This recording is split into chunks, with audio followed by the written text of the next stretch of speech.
How old were you when you started your YouTube channel? 54. So I started producing at 37. I started from scratch teaching myself how to do it. I never ever engineered or done anything like that. Never produced any records. I started my YouTube channel at 54. Never had edited a video. Didn't own a camera. And my first videos were just made on my iPhone.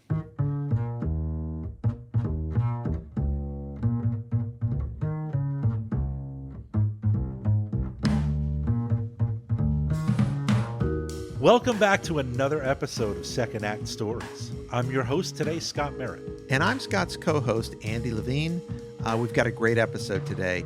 Rick Beato is our guest. Scott, why don't you tell us a little about Rick? So Rick Beato is probably one of the most well-known music experts in the world.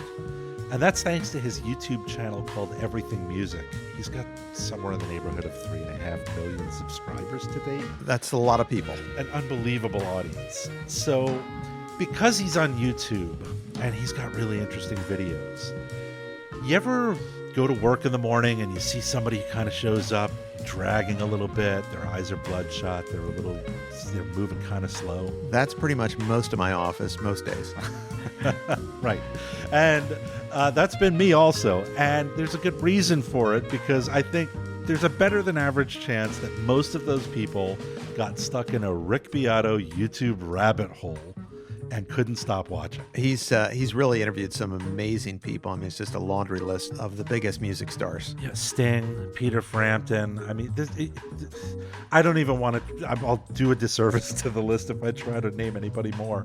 But anyway, before his YouTube success, he actually played, and he still plays, and he produced and engineered music, and he even co-wrote a song that hit #1 on the Billboard Country charts. Now, what's especially interesting about Rick is he didn't find fame on YouTube until he was in his mid-50s. Right. Imagine a guy with white hair, he's 54 years old at the time, saying, I want to start a YouTube channel. I mean, how does that become successful? His story is amazing. Given his extraordinary knowledge of everything about music and his expertise as a musician, we kicked off talking about his first foray into playing an instrument. I started playing in the school orchestra. Started playing cello when I was in 3rd grade, and I pretty much played that till 7th grade when I switched to the bass, classical bass, and then I took up guitar in 8th grade. And then I played both of those instruments all the way through grad school. When did you get the sense that this was more than just a passing interest in music? The summer of 1976, when I broke my ankle and I was stuck sitting on the couch the first week of the summer with nothing to do. And the doctor's like, you're going to have to wear this cast for 13 weeks. And I'm sitting there, and my brother had this cheap guitar he got from a friend of his sitting over in the corner. And so I picked it up, and I had a book of chords, and I start learning chord, teaching myself. And so I just would start looking at the book, listening to songs, and started teaching myself how to play. And then I would go to the stereo and put the songs on, and I'd play along with them. So I just taught myself. Did you, at that point, think, oh, one day I'll be a rock star like every teenage kid? It was really fun. I just loved playing it. Even though I had played the cello, then the bass, and I've been doing it for years, I didn't love that. But it's funny because I started loving those other instruments, playing the bass, after I got really into the guitar. Then I was also into the bass. So, but when I got my electric guitar, that's when I really kind of went to town and got really, really into it. I started playing in bands and gigging around, and that was great. It was amazing. You went off to college. Yep. And you studied music. Yep. What was the plan? I did my undergrad and got a music education degree, classical bass. And then I was like, okay, well, I'm not ready to go out in the world. So I did my master's at New England Conservatory in Boston. I did my undergrad at Ithaca College in Ithaca, New York, which is a beautiful, beautiful place. So I went back there to hang out with some of my friends that hadn't graduated yet from Ithaca, that were living in town, or had graduated and were living in town. And I got offered a job teaching at Ithaca College that next fall from my old guitar teacher, Steve Brown. So I took it, and I started teaching there, and I taught there for 5 years. Did you have any aspirations of staying in higher ed? No. Well, it was a great job. You know, being a teacher, you're in your early 20s, being a college professor. You work, 6 months a year. You got the summers off. But after a few years, I thought, well, this can't be all that my life is. So I decided I'd leave. I took a leave of absence at the end of 1992, and I ended up starting to play in bands. I moved from Philadelphia to New York City, and then over the course, I got a publishing deal with Polygram Publishing as a songwriter. I went from jazz to playing in rock bands again, like I'd done in high school. Right. And then ended up down here in Atlanta in 1994. Well, how does a songwriting deal with Polygram happen? You're just a guy who plays, and you've taught. So I was playing in a band with a buddy of mine, and we had written a bunch of songs, and we were doing a gig at CBGB's in New York City. And just like you used to hear in the old days, a guy comes up to me with a card, everything. He's like, "You guys have hit songs. I'm the head of Polygram Publishing." This guy named John Tita, and have your lawyer call me. I want to sign you a publishing deal. I didn't believe it, so I talked to our lawyer, and he's like, "Yeah, he's literally the head of the Polygram Publishing." So I was signed to this deal, and then I moved down here, and then we got dropped from that deal, and I moved down here in '94 to Atlanta and started teaching at a local guitar store, teaching students, 50 students a week. So I went from being a college professor to being a songwriter for a couple of years, and then to teaching in a music store here. What did it feel like? Did you feel like it was like a regression? I wouldn't say it felt like a regression. I had a steady job as a college professor with benefits and things like that. Right. But I love teaching those 50 students a week. The reason I'm able to do my What Makes This Song Great is because I taught literally 12,000 lessons over the course of 5 years. And I taught different songs to different people of all ages every day. So you had to study those songs in order to teach them. I figured them all out by ear off a cassette player. I wrote them down, and I taught them to people. Any band you can think from the 50s, the 60s, 70s, 80s, 90s. And I became an expert on all this music, teaching solos, teaching, bass parts. I had bass students, everything. So at what point do you say goodbye to 50 students a week and start working on the studio side? So I started a band in the beginning of 1997, a band called Billionaire, and we made some demos, and I didn't know how to do any type of production or anything like that. I was the guy in the band that couldn't set up the PA system. So Billionaire wrote a bunch of songs. We made an independent record, and then we got signed in 1998. We had offers from a few labels. We signed with London Sire Records, and we made a record with a producer that was really a disastrous experience. We spent $483,000 making a record. Oh my God. Yeah. And it was terrible. And then we ended up putting it out, and about a month after we put it out, there was the record label consolidation started to happen in 1999, and Polygram got bought. Polygram owned London Sire, and they got bought out by Universal Music, and we got dropped on that day. We were touring in like Little Rock or something. We had to drive the van home. Everybody had to get jobs. Just before that, my lawyer, good friend of mine, Reed, said, "Why don't you produce some bands?" Because in between when we made the record and it came out, there was a few month period where I had no income. He's like, "Why don't you do some demos with some bands as a producer?" And I was like, "What?" He said, "Yeah, there's a band that sent me a demo they're a good band, but their demo is bad. Tell them I said that they need to that you need to produce some demos with them." And that's how I started. And then I taught myself engineering, so then I could also engineer and mix the records. So I could engineer, mix, write, so I could do, and and play parts if they needed. I'd do any overdubs. If a band needed a keyboard part, I could play it because I could play every instrument. So which of those roles was your favorite? Which was the best? Honestly, I really liked the engineering part of it as much as anything. I love recording. I love recording sound, which is funny because my YouTube channel isn't a lot about recording. It used to be at the beginning, kind of.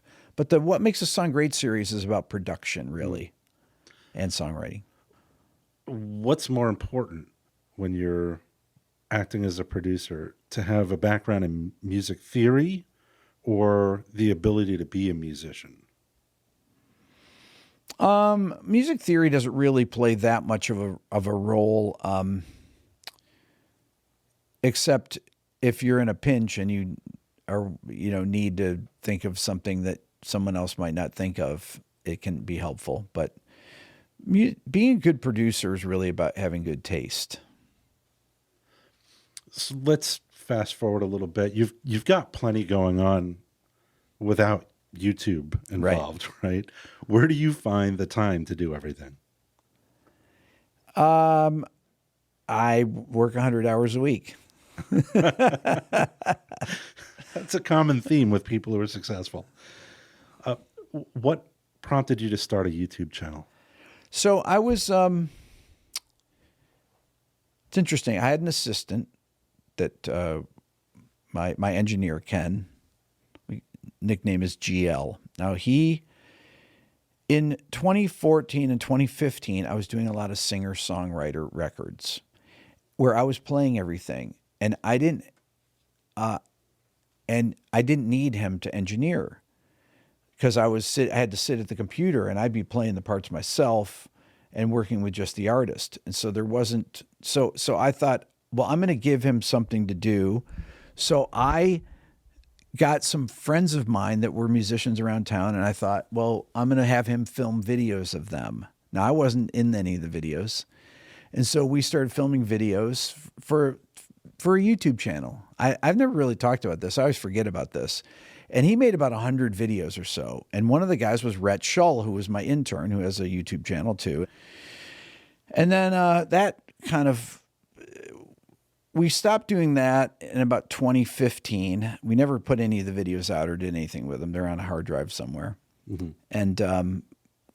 And my son Dylan had a massive viral video then at the end of 2015 that I just had put on my Facebook page to show that my friend Shane, who I was working with, an artist, country artist, he just said, hey, can you film your son Dylan doing this thing, with perfect pitch? So I played all these complex chords and everything. Dylan names all the chords I'm playing. Okay, I'm going to do some polychords for you. These are really going to be hard. You ready? What's this? C augmented over D flat augmented. Okay, sing a B flat. Very good. What's this chord? A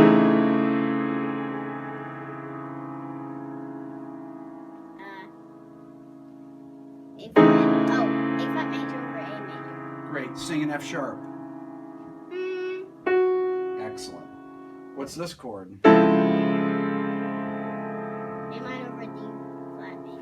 Great. Dylan has an insanely good ear.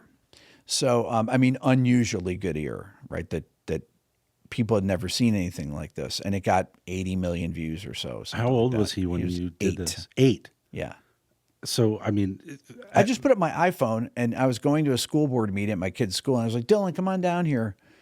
And he didn't want to. And my wife's like, just go down there. So I'm just going to film a 1-minute thing. I'm just going to play some notes for you. And then I'm going to play some chords. You just tell me what they are. Okay, fine. So I do it. He goes upstairs. I put it on my Facebook page. And my friend Shane calls me up later. He said, that video you put on Facebook that's a viral video. I said, what do you mean? He says, it's got 5,000 views. I said, that's not, is that a viral video? 5,000 views. He goes, well, there's only like 20 people that follow you on Facebook. Watch what it does tomorrow. So the next day I wake up, it's got 22,000, but by the next night it was over 1 million. Oh my God. And then it just started getting, 1 million every couple hours. Wow. Yeah. Wow. I put the same video up, a separate upload on YouTube And I came back to my YouTube channel 3 days later and I had 500,000 views on YouTube. But I only got 47 subscribers from this. So about 6 months later, Rhett said, I started doing some more videos on Facebook. And then Rhett said, why don't you start a YouTube channel? And he told me some YouTubers to check out. And I did. And he came over and made my YouTube trailer, which is still my trailer when somebody comes to my channel. It's from 2016. Yeah. And I never updated it. I don't know why. So then I just started making videos. I taught myself how to edit, which is very similar to editing audio. Yeah. And I did my first upload on June 8th, 2016. Was it something that you just did for fun? Yeah, I was just kind of doing it at night when I was producing at first, but it became successful, I don't know, pretty fast. I got, I think by September I went from 47 to maybe 20,000 subscribers. And then by the next July, I had 100,000. Then it started to multiply. Then it was like 200,000 6 months later, then 500,000, then 1 million, then... All right, so there's an important point that we haven't made yet. Yeah. How old were you when you started your YouTube channel? 54. So I started producing at 37. I started from scratch teaching myself how to do it. I never ever engineered or done anything like that. Never produced any records. I started my YouTube channel at 54. Never had edited a video. Didn't own a camera. And my first videos were just made on my iPhone.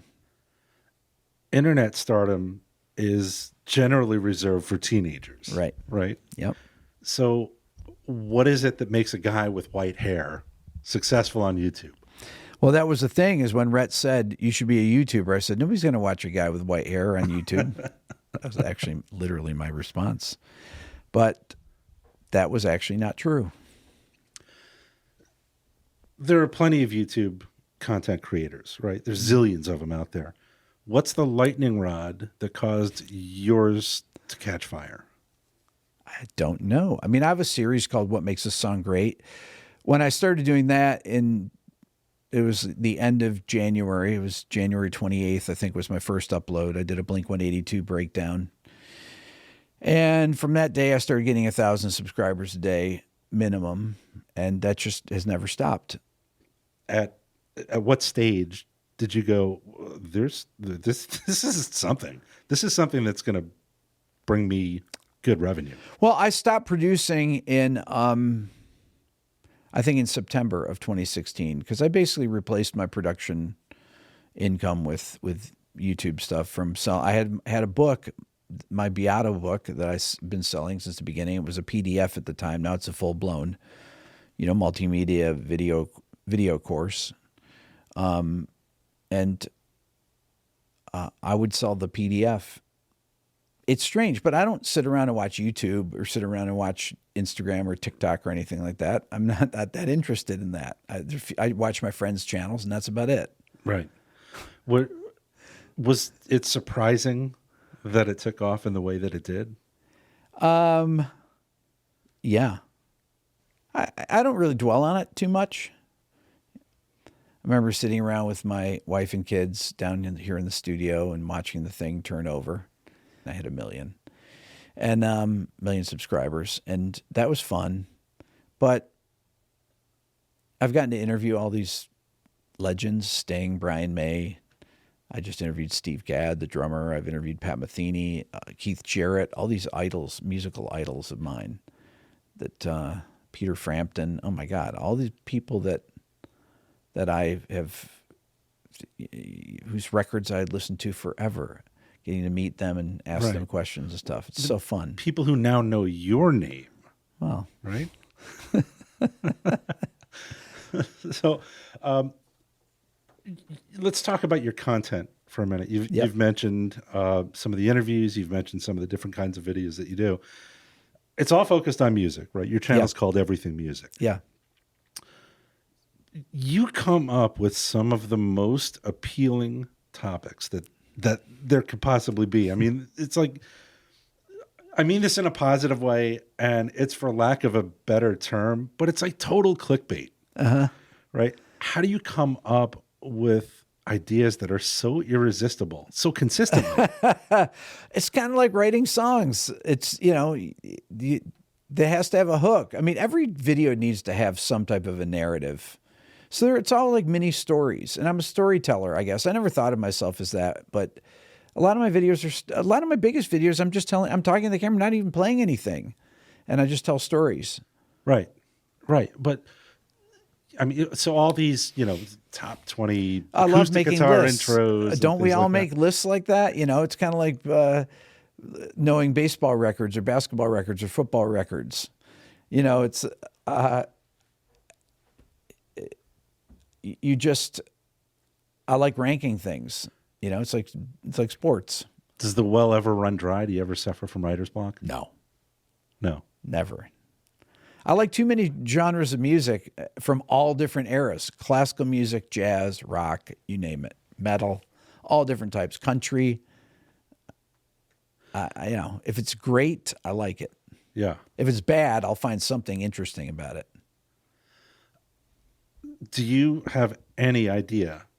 I'm sure you do, but how many hours of sleep you've cost people who wind up in the Rick Beato YouTube rabbit hole? Well, I mean, I know that my channel's had almost 600 million views, so that's a lot of hours. It's tens of millions.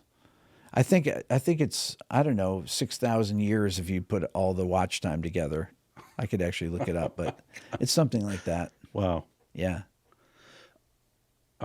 You have all the music knowledge. Mm-hmm. What did you need to learn to be successful on YouTube?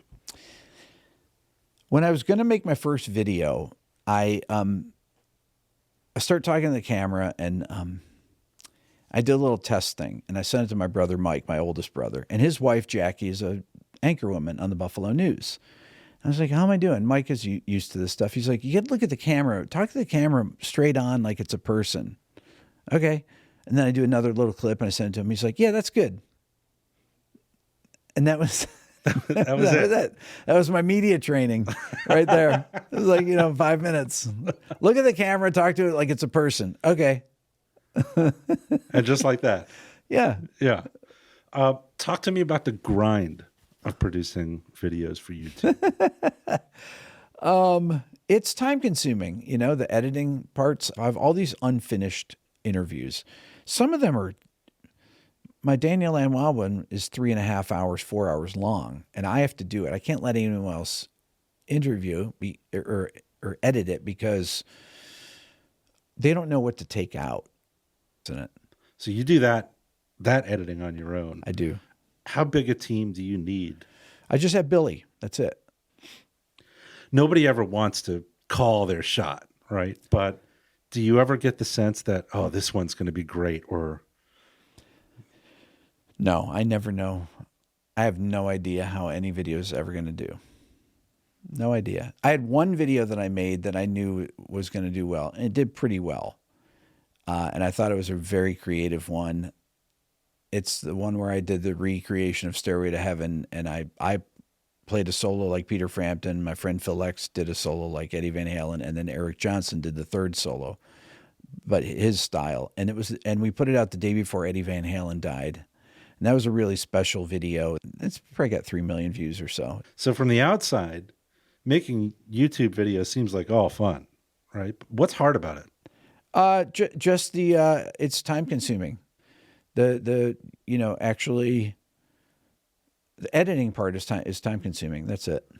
How much time does it take from like concept to publishing? Oh, I usually release the video. I usually make the videos the same day I release them. It's interesting that it's as fresh as that. You just think that something. I know what I want to say, and I don't have a script. I just improvise all my videos. What percentage of your revenue now comes from YouTube versus producing or selling your books and lessons? I'm not sure what a breakdown of the percentage is. A lot of my videos are demonetized. the ones that I play songs in, they get the artists make the money from the videos and stuff. So, I mean, it really depends. So it varies from month to month depending on which videos, if I'm making videos that have content that's not demonetized. And it depends on videos that, because it's the things, old videos still keep getting views. So I have those top 20 lists that those are pretty much demonetized. Some of them aren't. Some of them are revenue sharing. So it's like my top 20 acoustic guitar intros. That video's got 18 million views, and that's revenue sharing because they're all covers. I'm doing the intros and everything. I'm playing them myself. Right. So, but it's, you make about 10% of what you would make on the video if it was, all original video or something. What's the most unbelievable door YouTube has opened for you? Just to get to interview all these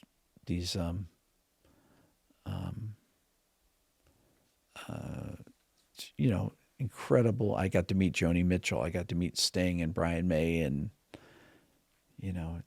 just unbelievable.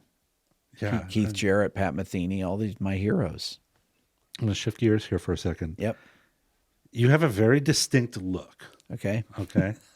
I mean, you do. Yeah. Right? Yeah.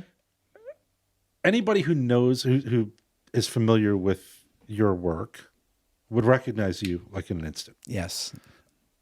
Can you be anonymous when you go out? Like when you go to a concert or something? Oh, no. You can't go to a concert, right?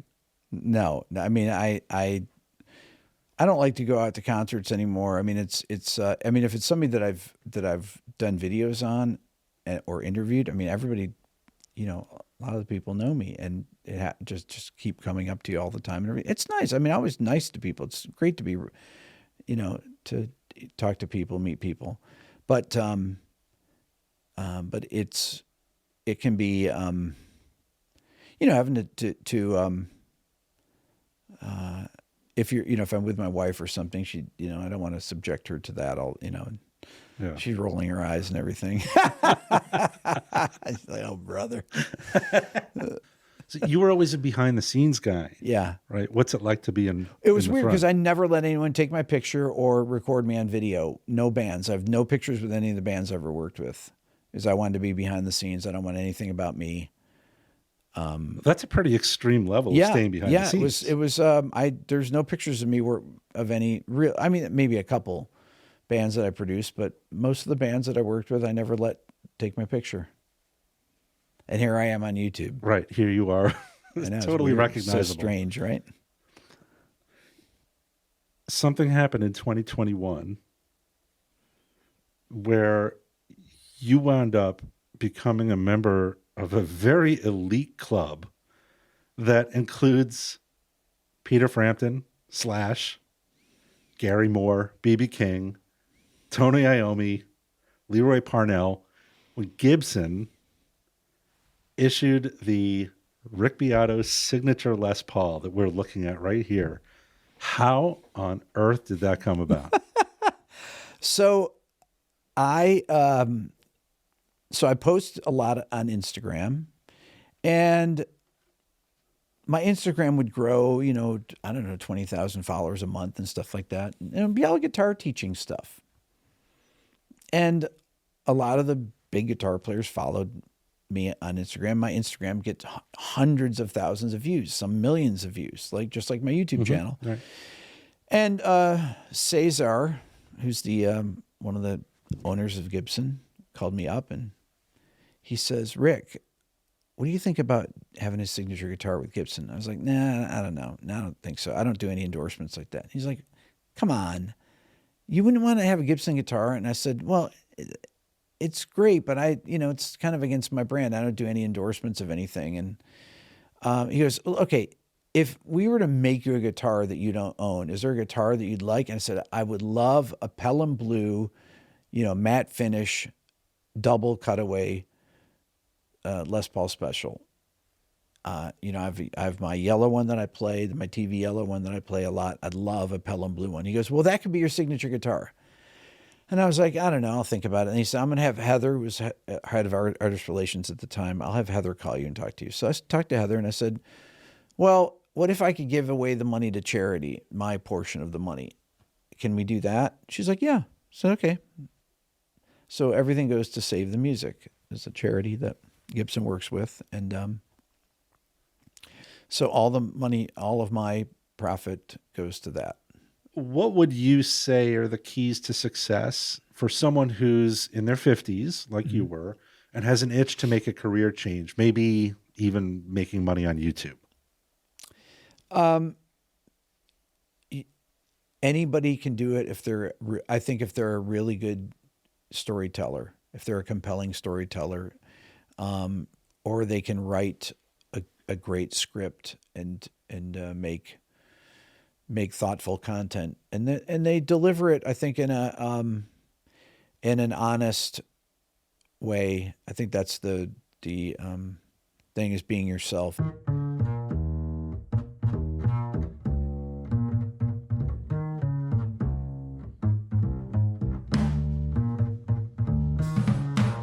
So there it is, the conversation with Rick Beato. I think anybody who listened to this interview probably has a pretty good sense of why he's got so many subscribers on YouTube.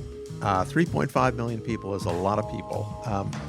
What stood out to me, Scott, and interested in your comment on this, is it seems like all of his success has come from things that he's taught himself, very much a do-it-yourself kind of guy.